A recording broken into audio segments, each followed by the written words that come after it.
That's cool. It's like I've got a beam of light that's a sash across my body. I just wanted to talk about the video that I did on female anatomy. Obviously one of the most popular videos I've ever done. I didn't know that it was going to get that sort of reach, but it ties in well with the pelvic health products that I've just brought out, which are used for treatment and management of overactive pelvic floor when it's causing dyspareunia or pain with sex. I'm going to quickly show you how you would use these and choose between the different options. So often there's a lot of overactivity at the perineal muscles. So right at the vaginal opening, there is the first layer of muscles, and then we have a second deeper layer. They contract together when you activate your pelvic floor muscles. So if you're thinking stopping to do a wee, or during that build to climax and orgasm, we squeeze and tense those muscles. The muscles around the vaginal opening are sort of a little bit more circular, and they can become tight and restricted, like a gatekeeper at the vaginal opening. Because of past experiences of pain, those muscles are ready to tense and squeeze to save you from feeling that pain again. So this is where we can use the dilator to start retraining those neural pathways that are sensory coming up to the brain and telling us what it feels like, and those motor pathways feeding back down to the muscle and how much they're firing to create that muscular contraction.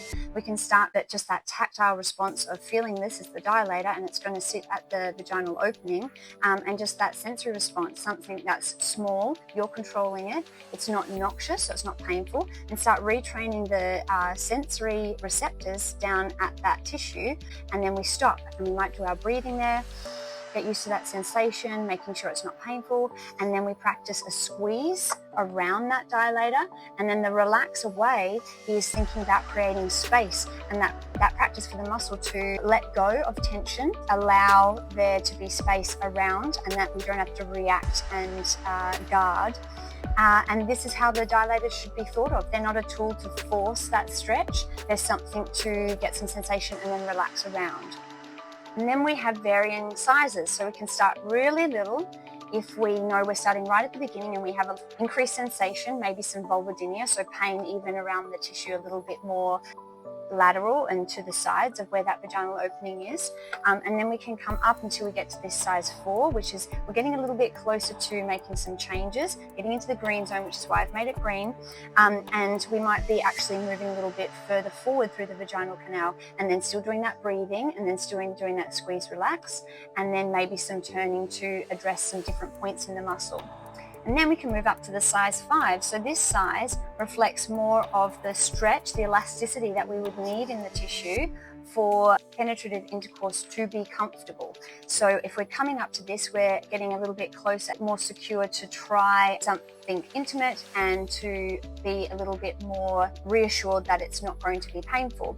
And then we've got the added sensory innovation of vibration, which also gets relaxation through the muscles. That vibration is also going to give some blood flow, so to create warmth and also contribute to that elasticity. And then maybe it starts to boost some of those intimate neural changes as well. And maybe you don't have that increased tightness at the very entrance of the vaginal canal. Maybe it's more of a tightness in the deeper muscles towards the back and the sides of that deeper bowl of pelvic floor muscles, which can often happen. We can have more tightness in through there. So it's more that deep penetration that is the discomfort. Knowing that we're not working so much on any pain or tension at the front of the vaginal canal, but more so the deeper and lateral muscles where you just get pain in certain positions, or you get more of that deeper pelvic pain. This is when you could possibly go straight to the size 5. That's why I've done this as a size that you can just buy on its own, because you don't need to move through all the little sizes. You can go straight to this and be really addressing those deeper muscles that are more the cause of tension and discomfort that could be related to the muscle, or the muscle responding to things like endometriosis, for example. You can see it's taking me time to do this video because my sash of light is moving up to my neck and it's going to become a choker soon. So if this is sounding something like what you've experienced with needing that sort of deeper release, or your pelvic health physiotherapist has said that the areas of tension aren't necessarily at the beginning of examination, but in those deeper areas, and that's where they've worked through and they've moved your hips around, giving you strategies for stretches and self-release in those deeper areas, you might go for something like these wands. My other option in that case as well is if it's not a tension and a pain that's actually preventing you from being intimate, you actually have the option here of getting something that can be assistive in more ways than one. So I love being able to recommend something that can have more than just one function, especially when there's a cost involved. So this is a simple internal vibrator, which I've been recommending for many, many years, not just because of my work in improving and resolving sexual function, but when that's overlapped with pelvic pain, because something simple like this, with this shape and this narrower end to it, I think is really good. It can still perform as a pelvic wand, and we can get that sort of pressure release through those deeper muscles, but then you can also turn the vibration on. We can get that vibration through the muscles, that relaxation from that sensation, as well as improving blood flow, and that can be something that you do before being intimate. And of course, you can use this not just as a pelvic wand for that deeper relaxation and muscle release, and maybe even before you get to that point of releasing those deeper areas, you can actually use the wide flat edge as a clitoral stimulator. So you'd be holding it over the front here. And if we are gentle, we just go with the sensations from our body, either draw back or draw to the side if it feels too intense, or lean into it a little bit. If we are building up to that arousal and it feels like a welcomed sensation for us, then we're actually going to induce that relaxation even more. So all of these things compounding to help improve the experience, and also help to feed in a positive way into the female sexual response cycle.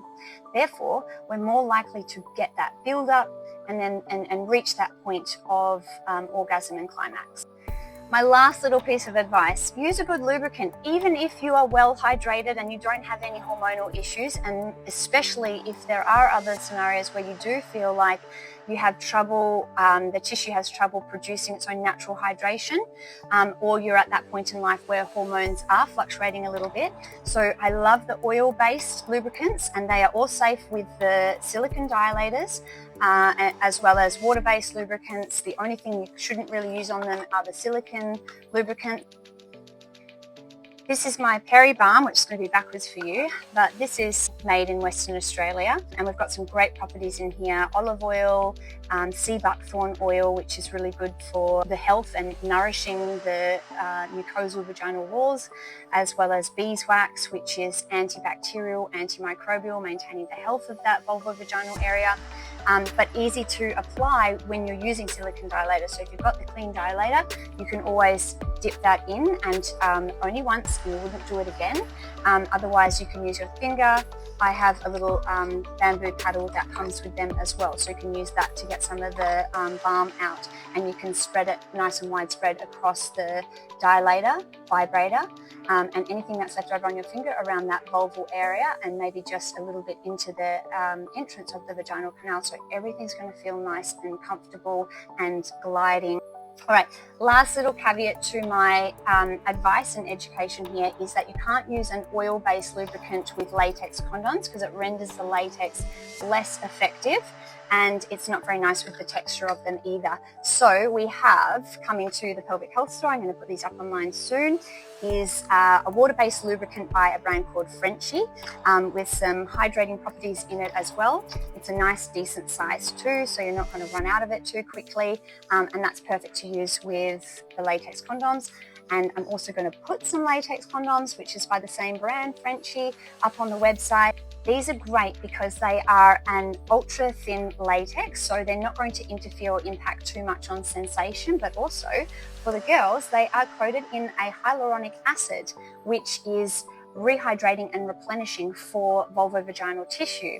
It's something that's often used and prescribed as an alternative to topical estrogen creams, and you'll find it's in a lot of our skincare products to help with hydration and nourishment, and having that plumping effect to our skin and preventing that collagen breakdown, which is kind of what we want through the vaginal canal as well. I hope this has been helpful. It's been a full run through of how we treat pelvic pain when it comes to managing the internal factors contributing tight muscle to pelvic pain, how we use the dilators and start using them as a home therapy so that you can do that more frequently than the manual therapy that you get done in clinic, and a little bit of how you would start shifting to comfortable, pain-free intercourse. You can also see what's happened here, how long it's taken me to do this video because the light is completely gone. But I know it was worth it for all of you out there thinking all the time, what is that strange phallic object? Now you know it's a dilator. It's like a massage wand for sensory and muscle retraining. And if used properly, it is a great home therapy device that you can use if you have internal vaginal pain.